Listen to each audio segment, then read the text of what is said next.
you do that necessarily in real estate? Yeah.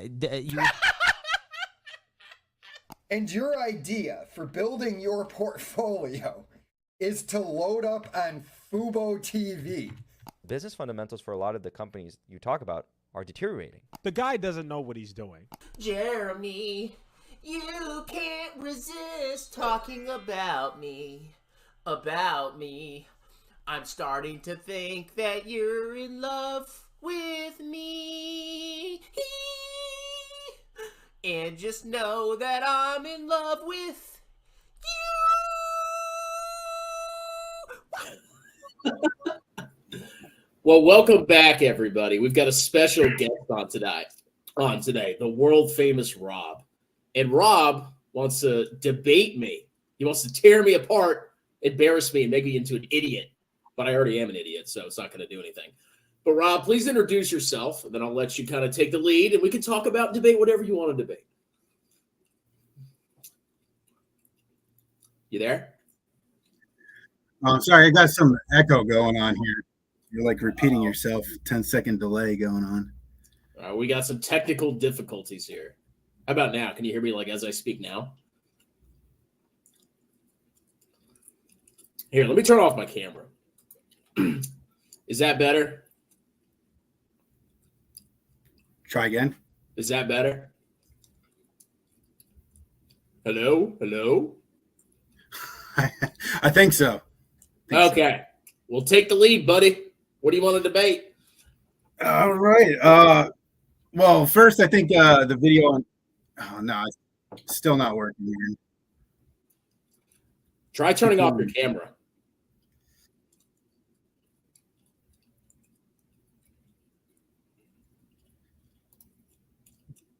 How about now?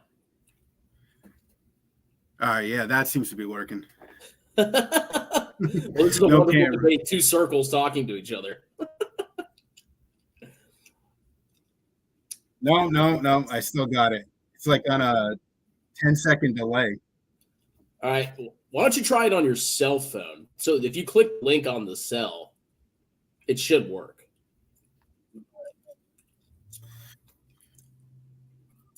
One second.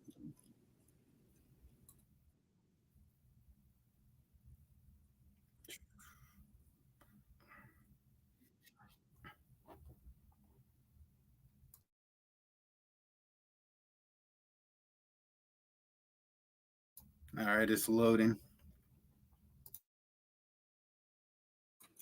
Okie dokie.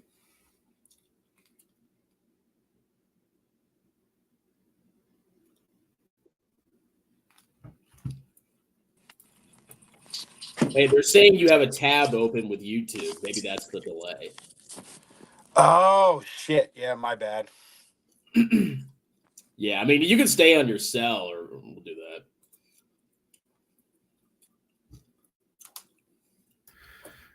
All right. Can you hear me now? That was a good start. Are we good? Shit, now I can't hear you. There we go. All right. Anyways, I was going to say, so with Echoes, I thought you were a bit harsh on him. Like, I saw his rebuttal video. He was kind of coming from where I was coming from. Like, I agree with 90% of the stuff you say most of the time. I'm on board. It's like, regarding Tesla, Palantir, like it's a valuation issue. I get that. But then you seem to take it a little too far. And like, I was joking in the comments, like straw man, like Tesla's people aren't going to like get wrecked by Tesla. Elon Musk isn't a scammer. like comments you've made about Tesla, like, and it's not just the car company. So I guess if you want to reiterate, like, why is Elon a scammer? Sure. So Elon he does everything he can to pump up the stock price of Tesla by promising things that he either never delivers on, or it takes many years, and it's usually an inferior product. He's been talking about the robotaxi. He's been talking about FSD. He's been talking about all this stuff to churn up excitement. And what that does is that pumps the price of the stock, because the whole valuation of Tesla right now, it's based on somehow possible future events. Everybody's expecting all these things to happen in the future. If it was just a car company, which it is right now, that valuation wouldn't make any sense.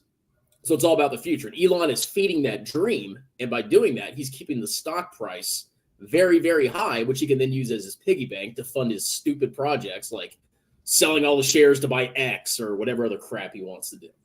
So he lies. He tells falsehoods, or he massively overpromises and always underdelivers. Well, I think he overpromises. Like, people with inside say he does that to kind of like motivate his employees to achieve a goal. But I mean, if the worst thing about him is just looking at him like a construction company where a project's not going to be done on time, which is the usual, like that's kind of built in now. And I mean, he's achieved something that nobody else, like no American car maker could ever break into the market because the way it's set up, like the fact he's at the factory for 4 years, he's basically like sleeping there. He, he started his first company, rolled into PayPal, went into Tesla. Like, he does get crap done. And what he's done for an individual person to take over the company is like insane. Like, other people can't do that.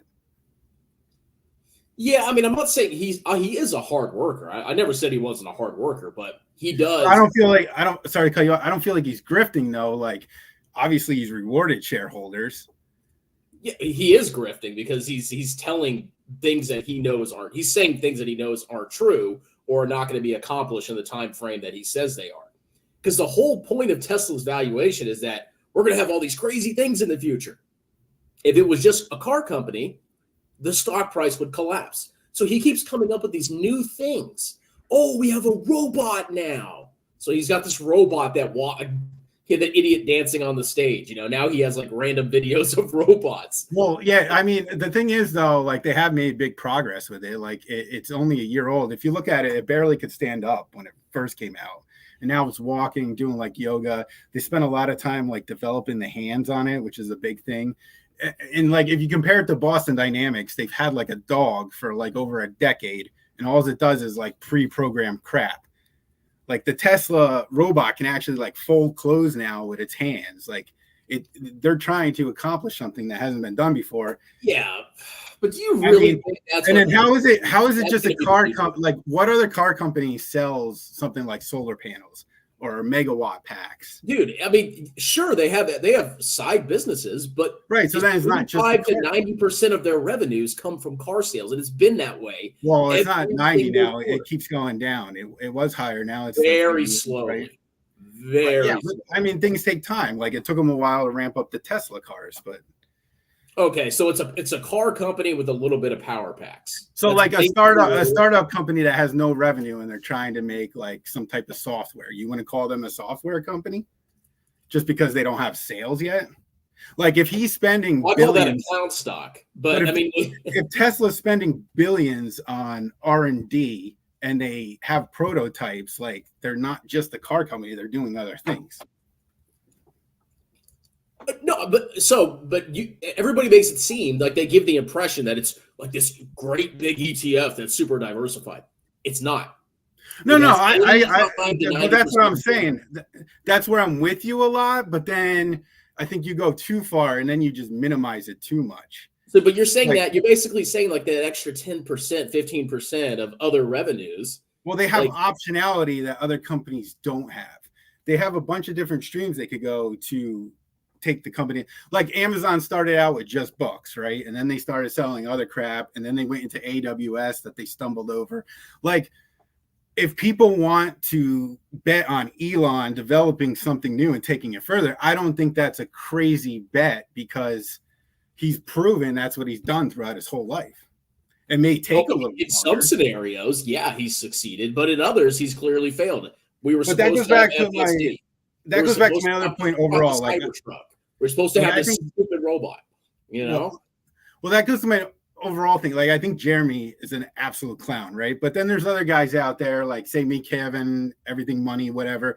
Like, I think you generalize that everybody is so stupid, right? So when I started investing, I made mistakes. Everybody makes initial mistakes, right? Especially if you're young. But it's not like a 64-year-old is following Jeremy going to put all their retirement into TTCF and then be broke for the rest. Like, I don't think that really we have exists. Like, evidence of that. That's well, that's you're right. That's why I hate him. That's disgusting. But if a 22-year-old is out there and they put a few thousand in a stock and it goes bust, like if anything, that's a good learning lesson. Because like either they never go on the market again, individual stock picking, or they're going to learn from it. Like I screwed up in the beginning and I learned from it. I think it's the opposite, because if you lose that much money when you're young, that is a massive opportunity cost because you are not compounding that investment in a total market index over 40 or 50 years. I didn't even buy individual stock until like 3 years ago. Well, see, that's where, so like, I'll just take anecdotally my situation, right? I had 401k, I'm 41 now. I had 401ks, my whole life. I'm contributing to the Roth IRA. I'm maxing that out, $7,000 for me, $7,000 for my wife. I'm putting, like, I got all those accounts in there. Those are in the overall market, 500 international. Like I spread it out. My wife has a nice pension, and you go on a retirement calculator. I'm gonna have 100% of my income at retirement. Boom, I'm safe there. Now, I don't like, people go out to the bar and they spend $100 here, or they have hobbies or whatever. Personally, I like watching financial stuff. I watch people online. Not that I think it's like entertainment while I'm working, but I also want to dabble in it. It's like a hobby for me. And if we're in a situation where I got like an extra $3,000 a month to play around with, I'm not throwing that all into an individual stock. But if I want to mess around with a little bit over time and you learn as you go, like I don't see anything wrong with that, because that would be money that I wouldn't be investing. No, I mean, I've said hundreds of times, like you can have a small part of your portfolio that's to F around with. I got no problems with that whatsoever. And that sounds like what you're doing. And that's fine. But people are but then why is it wrong to put that in a stock like, say, Tesla or a Palantir? Because people are putting huge percentages of their portfolio. Well, yeah, that's stupid. But that comes down to being. So I think that people that do that, like what you're talking about, I think they're degenerate. So if it wasn't in stocks, it would be in sports betting. We agree. They'd be blowing their money, whatever. So like, I don't necessarily think like, say, everything money is like ruining people. Oh, hold on a minute there, buddy. That's where we can have a debate here. Okay. Everything money. I used to like them. Okay. They seemed like they were super reasonable when they were first on YouTube. But then they started adding day trading, and they started buying stocks, all of which plunged. They massively underperformed. They shorted a high revenue growing growth stock that's in a bubble. They did a bunch of degenerate crap that goes against everything that being a value investor stands for.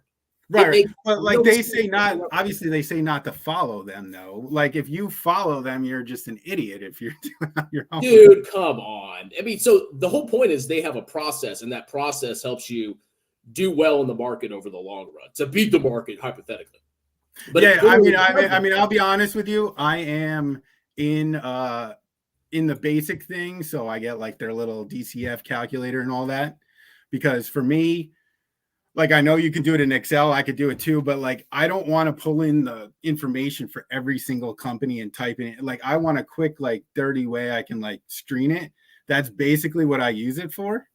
And to me, like again, I don't go to the bar, so it's not a big deal to me, my situation.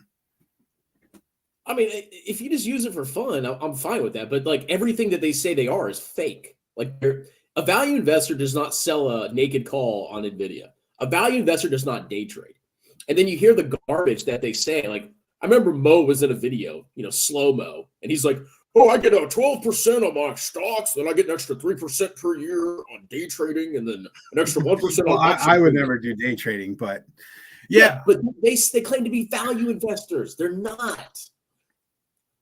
It's a scam. But, I mean, I look at it as more of like entertainment, gives you ideas. I'm more of a contrarian. So like with you in the comments, or with Paul and Mo, whoever, like I just love the challenge. And then when I challenge and I have no point, or I see, then it proves the point. This is a stock that I might be interested in. Like I try to look for the flaws and everything. Inside, like in their chat, it's not like a hypester. So like worst case scenario, they're not going to match the market, right? But it's not going to wreck people. It can wreck people. Selling calls, naked calls, can wreck you. Well, yeah, that's stupid. Because like they don't really do DD. Like they'll pull up a balance sheet, which I don't even think they know how to read that. I think they decently know how to read financial statements, but not that well. They miss basic stuff. Like there was a stock called Sleep Number. They missed that it had huge amounts of current debt that's due in a year or less. They completely missed that. And that's like a basic thing you should catch if you're looking at a balance sheet. And they totally messed it up. They don't do any research. They just punch numbers in the calculator, and that's it. Well, in the community, there's some people that do, and they got a guy named Dalton now. But I agree with you, but what was I going to say?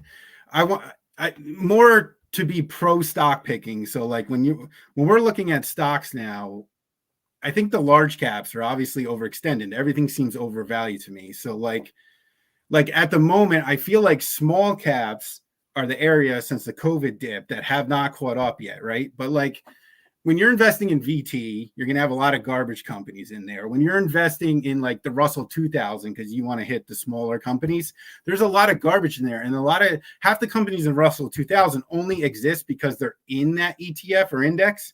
And when people put money in, they keep issuing shares. And that's what's keeping the company afloat. It's like half zombie companies. So in order to get a good return, I feel like there's companies in there that you can research and you can pick out. And like looking for companies from like 2 billion to like 30 billion, they have opportunities to grow. And so like what I do is there's a management fund called Turtle Creek. You can go online, you can see their holdings. They started in 1998. They've returned an annual return as of Q3 last year of 20% annually, right? And VT has returned 7%. So if you put 10 grand in 1998, you'd have 885,000 going with them compared to less than 52,000 with VT. Dude, I was like, 10 years old or something? I mean, no, it's from 1998. So they started during the dot-com bubble, that burst. They went through the 08 crash. They went through on an extended bull run. They went through the COVID crash, and they're returning 20%. So you think that past performance equates to future performance? Not past performance. I mean, I've done research. The guy's name is Andrew Brenton. There's a couple other guys that run it, and they have a process, and they do. But what I do is they currently own like 40 stocks, right? Over those years, they've only owned 120 some stocks. They've only lost money on 2, and it was marginal. It was immaterial. Like it didn't even affect the return, the 2 they lost. And their biggest thing is like you don't lose money. That's the goal. So you're not going to invest in companies that aren't profitable. Yada yada yada. That sounds very odd to me. But what I do is like you take their companies, they got 40 companies, then you can start researching them on your own. Like it's a way to get an idea of companies. Obviously, they vetted them with all their models and people they have, and then you can look at them yourself. So you just want to copy what they're buying, basically. I'm not copying. I'm using it as a way of to get companies to look at. I don't copy them. I mean, obviously, like I said, like if you want to use their methodology, I don't have anything against that. I mean, my whole gripe against individual stocks is that people get short-term swings, like they'll buy the dip and they'll get like a 40% run, and they'll think that just happens all the time, and they'll start putting huge portions of their portfolio in those stocks. And one day you will get burned, and one loss will annihilate years of gains and savings. That is my objection with individual stocks. It's the short-term mindset that they kind of. Well, yeah, I mean, but that's all about allocation. Like, you got your retirement, and then if you're using this other pool of money and you don't like put more than 5%, 10% at most in any one stock, you're not going to get wrecked. Yeah, that's like I've always said that. If you want to have a couple percentage of your portfolio in stocks, I got no problem with that whatsoever. But I know a lot of people on YouTube, they're doing way more than that. And they're listening. The average clown they listen to, what do they say? Oh, this stock's going to 10x. I'm going all in. These people are literally just structuring their. Well, yeah, I mean, that's crazy. Yeah, that's like the Wall Street bets crowd. But I mean, like the thing is, especially when people are younger, you got to give them like grace to like learn. Obviously, they're going to make mistakes. They don't need to learn anything. Well, they don't like, dude. I mean, some people learn. No. But it's like you said, it's not for everybody. But there's people that can stick with it, like I don't see it as a bad thing. Like, look, if you're young, you need to be focusing on like getting a good skill and then saving, paying off your loans or whatever, and saving in an index fund. When I started working, and I was 21, 22 years old in the market, I just put money into my thrift savings plan. That's it. I don't even think about the stock market. And that worked out because I focused on my income. And by the time I got to, when I was 30 or whatever in 2020, I'm like, okay, I've got like some good money saved up. Maybe I can screw around with some, a couple grand buying individual stocks. That's perfectly fine. But when you're young, that is the worst time to be gambling on stocks because you could lose it all. And that is a massive opportunity cost. You don't have to know anything about stocks. You don't have to ever know anything about stock picking. You could just dollar cost average into a total. Oh, yeah, of course. No, I'm talking about for the people who are like it, like a hobby, like they're into it. That's fine. I got no problems with that. But people get sometimes in the video you seem like it's just all VT, all VT. No, I mean, like I think if somebody did 100% VT, I would have no objections. But I'm trying to fight this belief on YouTube that, oh, you can just buy individual stocks and they just go up 200%, bro. You just buy the dip and it goes up. Oh, yeah. I get that. Like Jeremy's a total schmuck, man. But they're watching him. The views are. I watch his videos for entertainment. Like during the COVID when it was just pumping crazy. What was that? 2021. Like some of his videos, he goes in like his God complex mode. And he was like sitting there talking about, I'm not going to be on YouTube anymore. I'm retiring. Basically, like I'm too good for you to give you this information for free. Like it was insane. Trust me, I remember all that fun. But like that's who people are watching, dude. They're not watching me. They come to my channel to make fun of me. Oh, you bought VT. Then they go watch Jeremy talk about his whatever stupid stock he's talking about that day. Like that's the truth of what's happening. But I guess to circle back maybe to get a little debate going, like on Palantir, I personally like Palantir because I guess I like what it stands for, freedom, the West. Like, I feel like they're doing what other companies aren't doing.Ey're better at it. If you compare it to like Snowflake, they had a better valuation. Obviously, it's going up like crazy the past couple of days. I own a little bit Palantir, not a ton. Probably like 300 shares. And I sell like I sold call options on my 300 shares. I got like $236 for each 100 shares to sell at a strike price of $30. So like they're covered calls. So if it goes up to 32, 36 or whatever it is, then I lose my shares for 32, 36, make a killing. If it doesn't go up to that, I just decrease my cost basis by $236. Okay, I mean, but you're well off. Like, but I don't understand why I don't get why But I don't get like why, like what Echoes was saying is like he was saying I had it wrong because he's saying the company is a solid company, not necessarily that it's worth the current valuation. What he's saying is that it's a solid company. Obviously, the last 5 quarters, the cash flows and the net income have been positive. The company has been solid from a fundamental standpoint, from a cash flow standpoint forever. I mean, you look at the cash flows of the company, very solid. They have a fortress balance sheet. I never said they were going bankrupt. Right. My problem with the company is the valuation. It's growing, decently fast, but it's not growing super fast. It only recently became profitable. Yeah, so they're not growing that fast. They have a crazy valuation. There's a chance to pop. But why I call it, like in the comments, I called you straw man on that video because you were comparing it to Meta, and I felt like that was cherry picking. Like, first of all, out of the big known companies, Meta has the most reasonable valuation compared to like Amazon, Microsoft. They all have like a higher valuation. Okay, but so what do you compare Palantir to? Well, what is an equivalent company? That's the thing. Like Palantir is compared to like Snowflake, and there's a couple other ones. And but Palantir, if you look at it from a margin perspective, like $1 is $1. So if I'm going to have a dollar in the future, it doesn't matter where I get it from. It doesn't matter if it comes from an AI company or a poop scooping company. $1 is $1. And if you look at Meta's gross margins, you look at Palantir's gross margins, and I think Palantir will be highly profitable, probably somewhere in Meta's range. I mean, I think it's a pretty decent comparison just from a margins perspective. Well, obviously, they're not the same companies. Obviously. obviously the market, but they're I think they're also in a different cycle though. Like Meta, maybe if you compared Meta like 8 years ago or something, like Palantir, so they developed this program, right? And it was mostly their business to government, and now they're trying to get into the commercial. So they had this program for the government, but in order for it to work for the commercial, they basically like created another program off of it.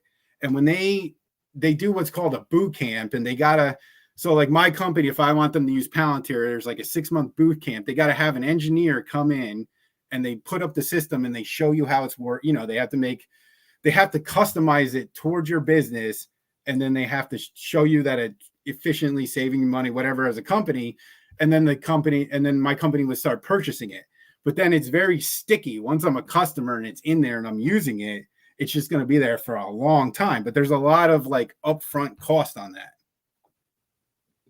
Yeah, I mean, and when they were issuing a lot of shares, they were pivoting from government to commercial. They had to hire a whole new sales force, but it couldn't just be like a medical like sales guy or whatever sales type of guy. It had to be a guy who was also qualified in knowing about the AI or whatever their program is, like an actual engineer. In order to sell it, they had to actually know what they're talking about.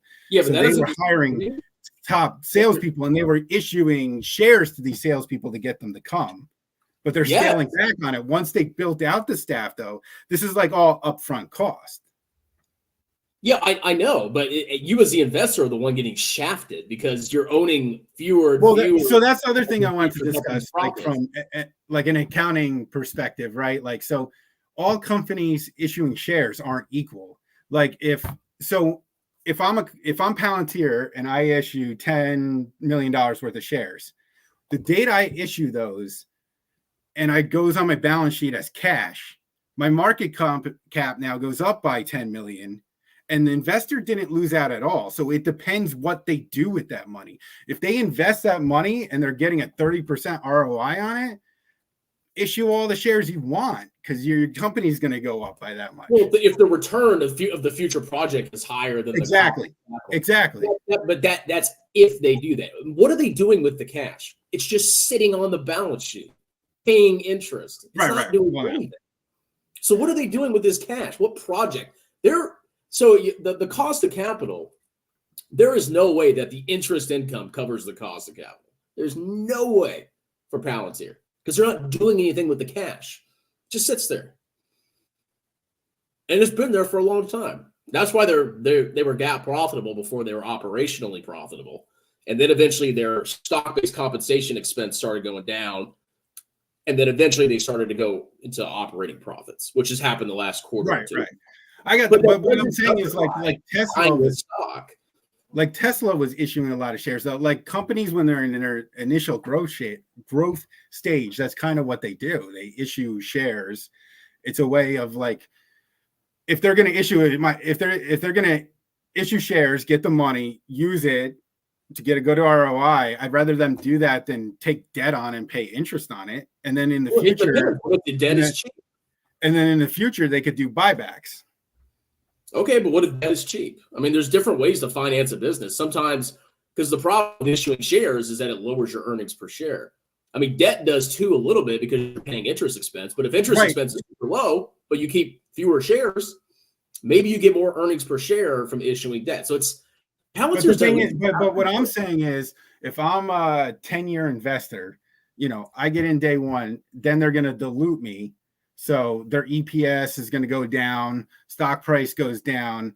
I don't really give a crap because I'm looking at this point 10 years from now. So if for 5 years the stock is down, but then they flip the switch, they're profitable, they have a bunch of cash flows coming in, they buy back shares. I just care 10 years from now, we could be at less shares.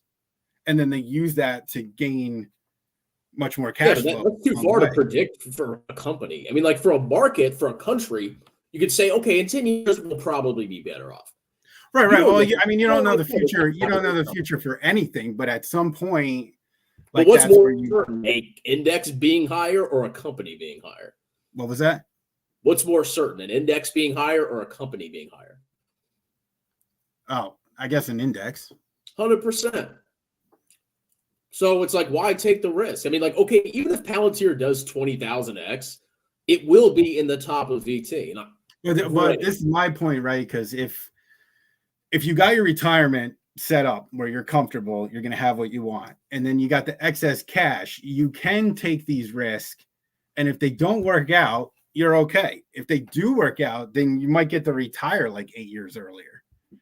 I mean, that's fine, but like if you're taking huge gambles, to retire early off of just a small part of your portfolio gambling, it's almost impossible. Because if I take like 2% of my portfolio and I 3x on that, that's still a tiny part of my portfolio. So in order to retire early, you have to take big risks. That is how you do it, and that's where the danger comes in. Yeah, but if you're taking the big risk with a small amount, like if you're rolling a small amount into 20 risky companies and 1 or 2 of them pans out and you hit a home run. I mean, that's fine, but even the home run, like that doesn't happen. Tesla was the one stock that went bananas, right? And it went up 2,000%. Most companies aren't going to do that. Like that was just a once in a decade thing. You're not going to get those returns from Palantir.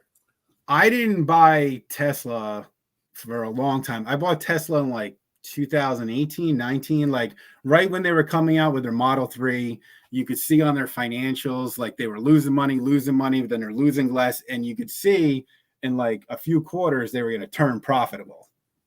And that's around the time I bought it. And then I sold it. I didn't sell it at the peak. Nobody times it correctly. I sold some of it at like 283 and I sold some other of it at 192 like a while ago. So I was in Tesla at a Tesla.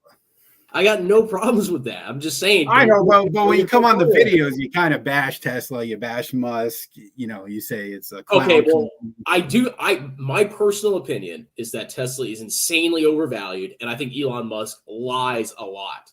And I don't like the guy. But if you want to put 1% of your portfolio in Tesla, I don't care.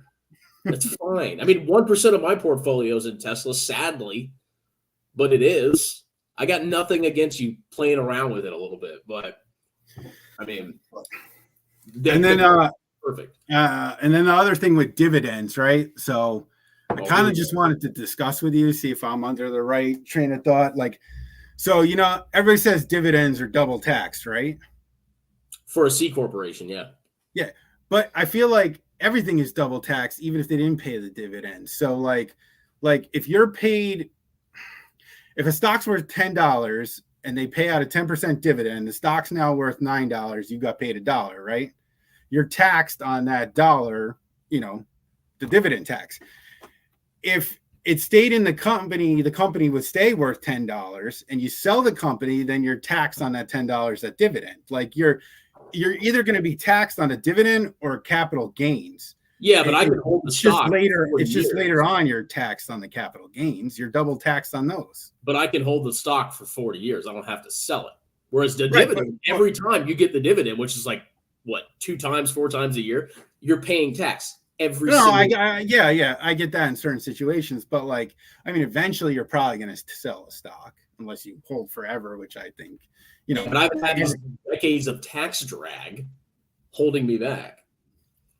Well, so that's what it. So take a stock like Pepsi, right? I think Pepsi is overvalued for what it is, but it pays a dividend. Like Pepsi can't take that cash, and they can only do so much R&D on a new junk food or new soda fucking flavor. Like that cash is just going to sit there. So I don't want them going invest in something that they don't know as a business. So what they're doing is they're now giving it to me, and then I can go invest it somewhere else. Like if they're not going to get a good ROI or not use the cash, then and their company is overvalued, then I'd rather have them pay the dividend, I pay the tax, and then I go put it somewhere else. I mean, if a company, it's not evil that it pays the dividend. My criticism of the dividend community, and this is true, they just you just buy stocks for a dividend, yeah. That's all they care about. Well, and that's another mistake. That's another mistake initial investors make a lot. But I feel like you learn. I don't know. When I first started investing, I bought one company for the dividend, and then I never did again. Dude, if you go to the dividend forum, there's hundreds of thousands of people on Reddit that are like obsessed with dividends. And I try to explain, I'm like, the stock price drops on the amount of the dividend. They don't understand. And it's all over YouTube too. It's a huge problem. Right. But you agree though, that you're still going, if you cash out of the stock, whether they paid the dividend or not, you're going to pay the same amount of taxes. Well, no, because you're paying taxes every year on the dividend, or you can defer the tax. But you still pay that whenever you cash it out. If you do cash it out, you're paying it then. Yeah, but that payment is deferred way into the future. Right, but then you're going to pay tax now, or you're going to pay tax in the future. Well, that depends, though. We don't know what the tax rate's going to be in the future. I mean, that's fair. That's a consideration, but like, maybe tax is still lower. I mean, the way we're heading now is like they're more taxing more and more shit. I mean, I believe that too, but you never know. But the fact is, like, I'm not just going to buy a company because it pays me a dividend. And yeah, no, I agree with that. That's what I'm saying. I agree with you on most things, but I like it just like any company that pays a dividend. You know, in your videos, you go over the top on it. Well, that's what I do. I'm here to piss people off, man. So like regarding echoes, you still feel the same about what he said on his video? I actually haven't watched it yet. I was doing taxes before I came on here. Like I think his basic point was that like he's saying he was wrong on the company, not on the people that bought it for whatever price or making money or not. Like he thought the company was more crap and now they're not. It's too early to tell. Like you can't make these sweeping judgments. You should look at a stock and you should voice your concerns. Because when I was looking at Palantir, oh yeah, it was massively unprofitable, diluting out the wazoo. It had never been profitable for years. And all these clowns were just buy. And then the stock went down to $8. Most of them lost their butts. But now they're suddenly geniuses again because the stock has had a run up. And my argument is it's just too early to tell. We don't know what's going to happen. We have to let this play out. Right. So, but I mean, you're making like decisions based on the information you know of like the probabilities. It's like in baseball when you're bringing in a relief pitcher, like this lefty is a good matchup against this lefty. He gets him out like 82% of the time, but the guy happens to get a hit. Doesn't mean it was a wrong decision. Doesn't mean you know what's going to happen, but you're playing the odds, and over a long period of time, you're going to end out ahead more than not. That's not true with stock picking. It's the exact opposite of stock picking. That all depends on like your allocation and people's emotions. Yeah, but I mean, like it doesn't necessarily matter with your allocation. Even if your allocation is only 1% of your portfolio, in the long run, if you're only taking that 1%, you keep trying to beat the market. You might do it some years, you might crush it some years, but there's going to be other years where you're going to mess up and it's going to be absolutely annihilated. So in the long run, it is very hard to outsmart the market over 40 years. That's all I'm saying. I don't care if somebody did good for a year or two. It means nothing because they can F up the next year and then it's over. Well, I would say outsmart what market? The S&P 500 or VT? Because they're not exactly the same returns. In the past. Shot fired. But, I mean, it really depends. When I think of the market, I think of like we have millions of people. We have supercomputers. We have hedge funds. We have fund managers, active managers.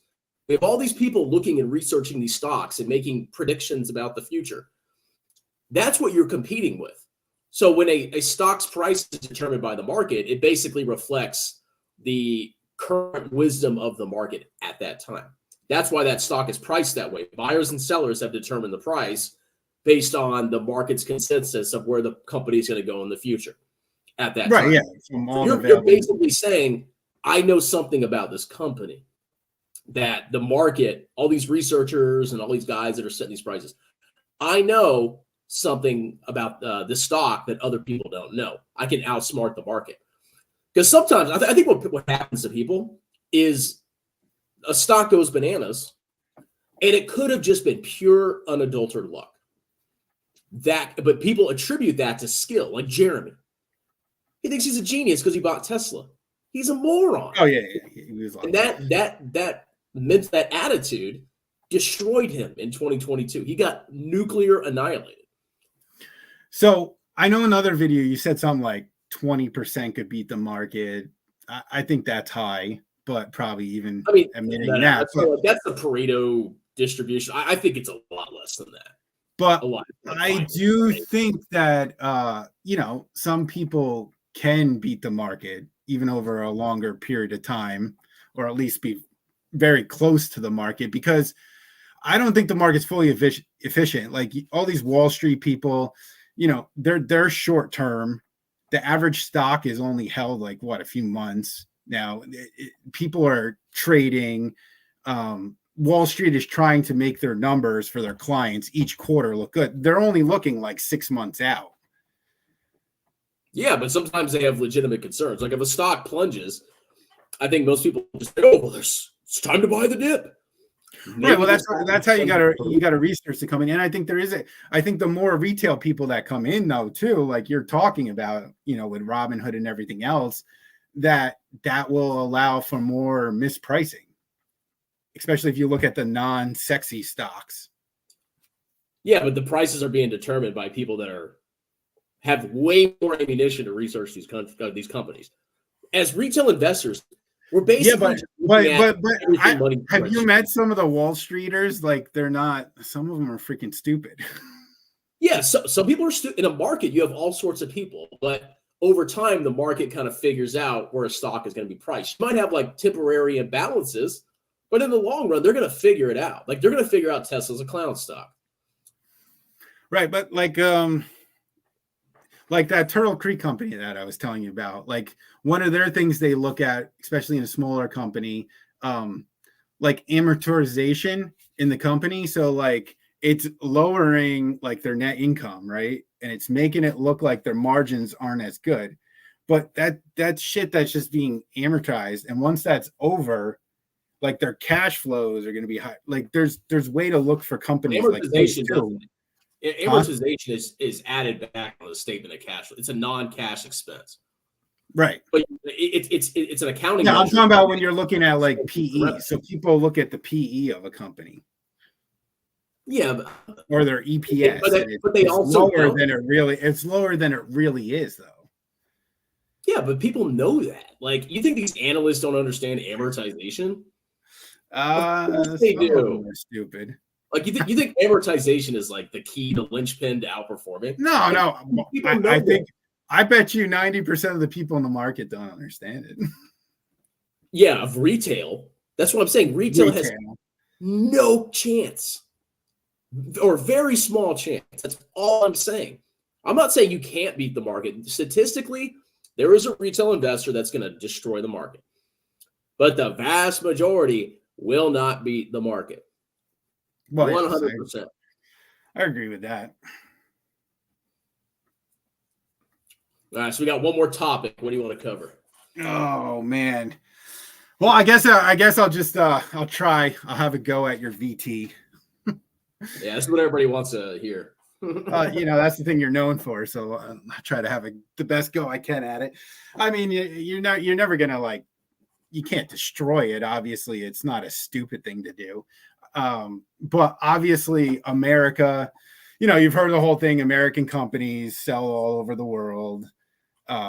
America, our system set up the reason why we grow. Like when you look at a place like China, because of their political system, like I personally feel like companies are capped. Like you get a company like Alibaba and they start to get too big. Like they don't want somebody to turn in an Elon Musk or a Jeff Bezos, like buying papers, getting political, like Soros buying judges, whatever. China, they want the companies and they want the people to be happy enough, but they're only going to let them go to a certain extent. America has a history of trust busting too. That's happened in American history. They try to stop monopolies or whatever, but you have to admit, they went after Jack Ma a little more than Elon Musk. No, China is definitely more involved. Like they will clap their companies if they disagree. Right, and then other parts of the world, like their financial is China, and how much is that already factored into valuations? Well, that's the thing, but I'm just saying, why would you want all the crap in there. Like I look at like Japan is a market that looks like it's, you know, as far as like its valuation is undervalued. So if you just do an index for the Japanese market and you do you pick the indexes that are, you're still diversified, but you're leaving out the crap places and the crap companies. Yeah, but companies that don't have good financial reporting. It's not as easy as just saying, oh, well, that's crap, I don't want to invest there. That's already factored in most cases, into the prices of the stocks. So when I look at the U.S. market, here's what I see. Here's what I hear.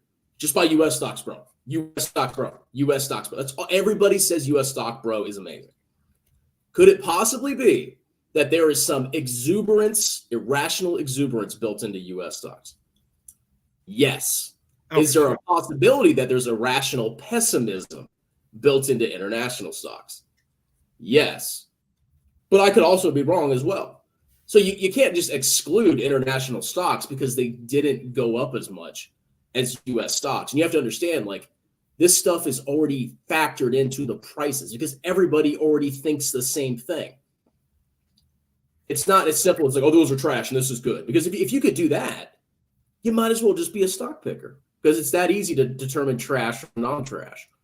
Well, I'm not picking individual companies. I was saying more of countries specifically.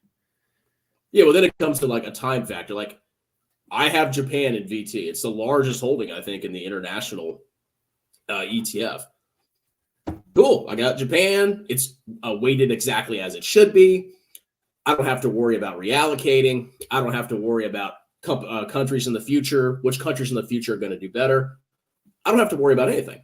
Because I think what people, they look at the last 10, 15, 20 years of U.S. performance, and I guess they don't see that it's mostly from mega cap tech. A lot of that outperformance came from large cap tech. So if you have the philosophy that you just buy good countries, well, then why not just buy the best companies in those countries? So you have this like loop where you eventually, they always end up at large cap tech. It is so obvious to me. And that is what concerns me. I don't want to have my entire portfolio in one country where everybody's saying, oh, it's so amazing, because there's a chance that there could be overvaluation or too much exuberance built into it. I don't want to have my future dependent on that. And if international outperforms in the future, I'm going to look like a freaking genius.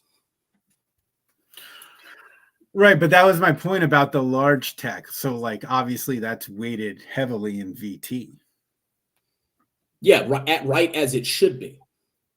When you buy a U.S. only ETF, you are over. If you look at the entire global stock market, there's certain weightings assigned to each stock because there's a dollar can go here, a dollar can go there, a yen can go here, a yen can go there. Right. The global weighting is the true weighting of the equity markets. When you buy a VOO, you are massively overweighting. Stock in the S&P 500. So you think that you're basically saying I have an extra edge. I am more bullish than the market is on these stocks. Well, that's why I was saying the best strategy I see now is a small and mid cap companies that are undervalued. You could be wrong. That's the danger. Like, what if interest rates stay high and they keep killing these small cap companies? Like the mega caps, they have like fortress balance sheets and they can borrow cheaply. But if rates stay high, these small caps may struggle. I don't even think rates are high though. The rates are historically average now.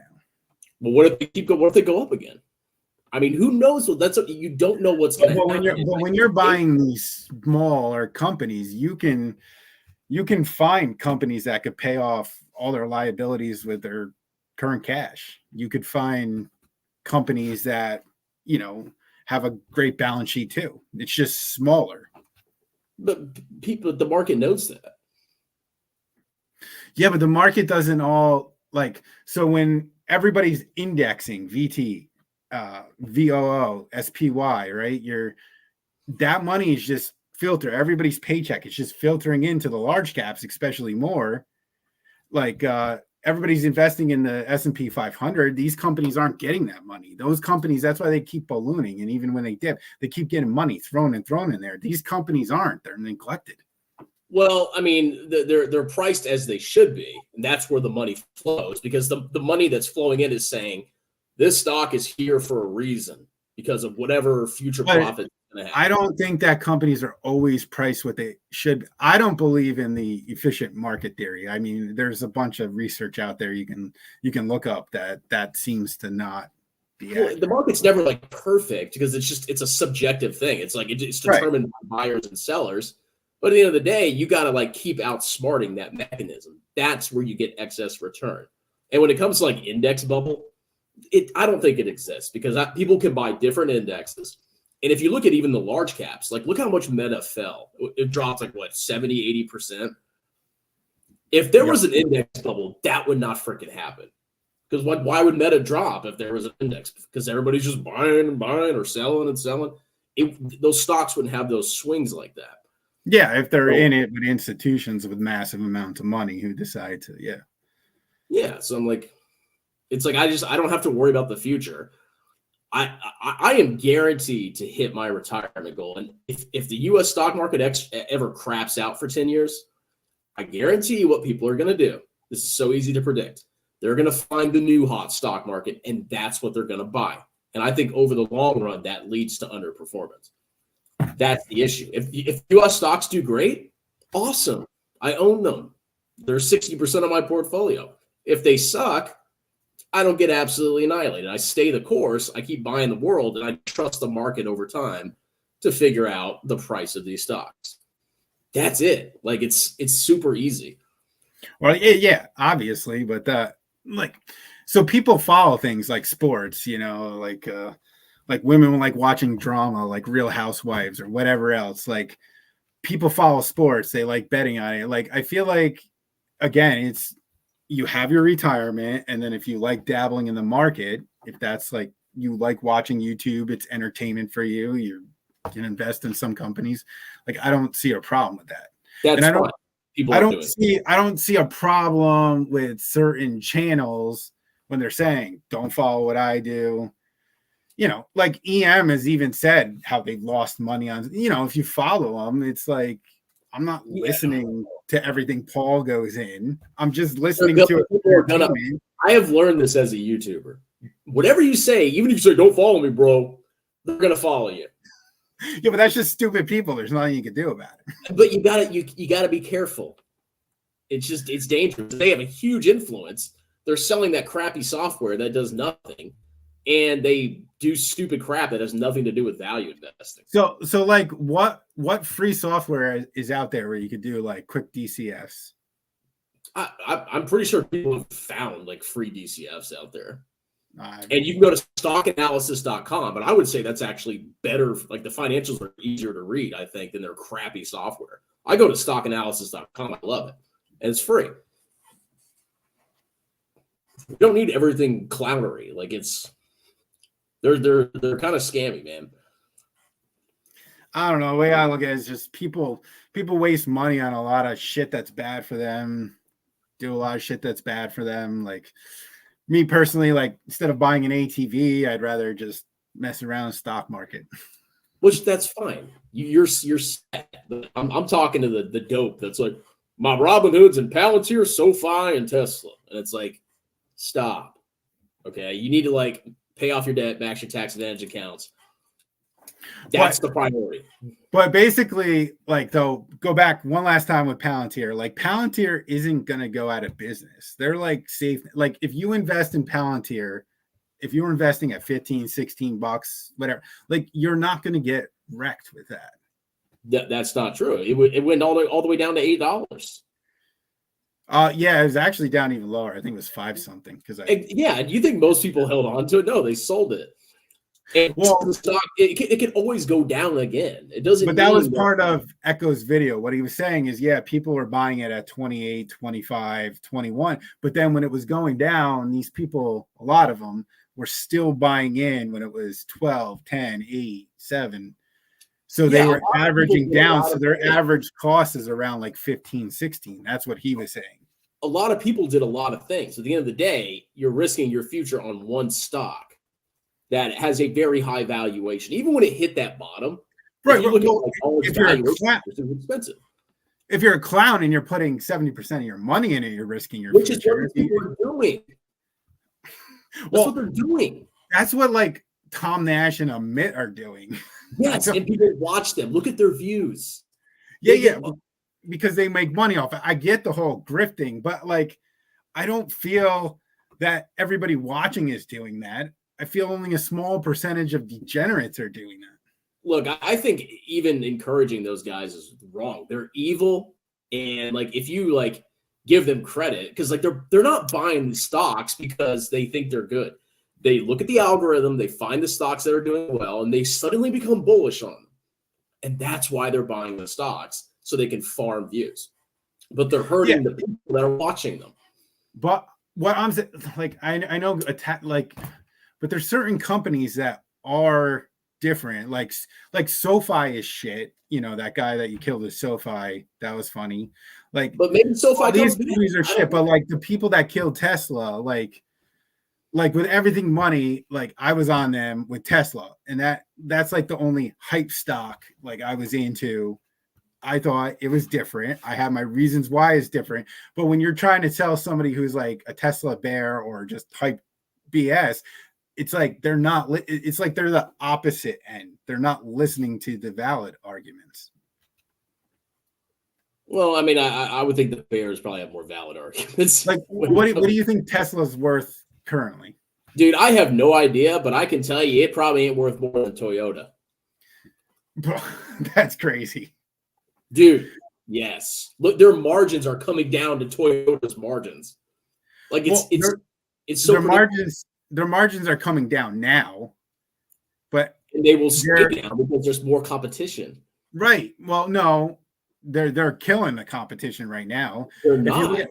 Volkswagen had a CEO, and Volkswagen VW was big into EVs. They were a big player, and they were investing. They recently fired him, kicked him out. They got a new guy in. They basically shut down all their EV research. Toyota isn't into EVs at all. Like all these other, I'm not saying EV is going to be every car either. If it's just 30% of cars, that's a lot. But all these other companies they never making money on selling a car. Porsche with their EV, they're losing money. Ford Lightning, they shut that down. They were losing like $8,000 every truck they sold. Yeah, because the EV market's having trouble. Even Tesla is struggling to grow revenues. And they're supposed to be okay. So Tesla had one quarter that was way low. Like this is the thing as a long-term investor. That's the thing, though. When Tesla has a great quarter, everybody's out there. Oh, you're just hyping. It's a great quarter. Look at this stock chart. Blah blah blah. And then when Tesla has one quarter that doesn't meet expectation, continue the growth, then all of a sudden they're dead. They're ruined. I was criticizing Tesla. Go look at my old. I was criticizing that company when it was going massively up. Because I knew, I was like, this company is not going to grow at 50%, which, by the way, Elon claimed it was. That was another freaking lie. I was like, this company's not going to grow at 50% forever. Well, and their margins are going to come down as competition increases. But I don't think that there is the only competition really is BYD. And they're selling a really cheap car, and they have an advantage with unfair labor. But they're the only company that can right now compete with Tesla. Everybody else is losing money on EVs. On EVs, maybe because EVs aren't the future that people thought. Well, right. They might not be. It's like, I'm not saying it's going to be 100% EV in future, but there is a place for them. Like I have a Tesla, and it's so convenient. I work from home. I don't drive a lot. Like it's perfect for me. I mean, that's your preference, but I'm saying like if even Tesla is struggling to get sales, like something's not right in the EV industry. Maybe it wasn't the future. Like that was the whole car thing. Obviously, Tesla is an interest rate sensitive company, right? Because they're taking out auto loans for the cars. So are other cars. Right. So the whole cars in general are down, but Tesla was cutting prices and the competition can't keep up. Yes, they're cutting prices because they have to stimulate demand. Right, because they're going for market share. No, it's because they're not getting. If they didn't cut those prices, they would have been annihilated by the competition. Well, by the stock market or whatever it is. Because as they cut prices, they get more demand, but that the revenue is falling faster than their deliveries. They're cutting so rapidly, it's destroying their margins. But you need to but it's a long term. You have to look at it long term, right? Like the Model Y was the number one selling car, killed Toyota. Like they had the number one selling car was an EV from Tesla model. Yeah, but the long term is the car industry is highly competitive. That's what I see as the long term. And when I think of a competitive industry, I think of low margins. Everybody's competing. Yes, but Tesla is a bit different because they don't have dealerships, right? So they're selling direct. They generally didn't advertise. Tesla was doing these crazy high margins while they were growing from basically nothing. Because they were in a very special moment where EVs were all the rage and it was the only company. So they could sell their cars for premium. Now EVs are not all the rage, and there's way more options out there. Yeah, but those options I don't think are gonna stick around. Well, we'll have to see. If Tesla 10X is great. Like there is no car though that's priced better than Tesla, right? Like if you want there's no car for the price of Tesla that gives you the same amount of range and same amount of performance. Like it doesn't exist. Like any car that's going to give you as many miles as Tesla or more, you got to pay like way more for it. Yeah, I guess. I don't know like all these EV cars. I don't care about EVs, but all right, man. I think that's the debate. All right. There. You got an extra like 30 minutes, man. Look at you. You got spoiled. I just got to give a shout out to my daughters, Michaela and Carly. They know you from hearing you shouting Ryu in the background. Oh, God. Tell them I apologize. No. All right. We'll do an outro, and you have a good night, man. Later. What should we do? Bye. I know I'm a grifter strong man. You could lick your hand and smack me in the nutsack. Thank God for Tesla, my Esla, and you strong man.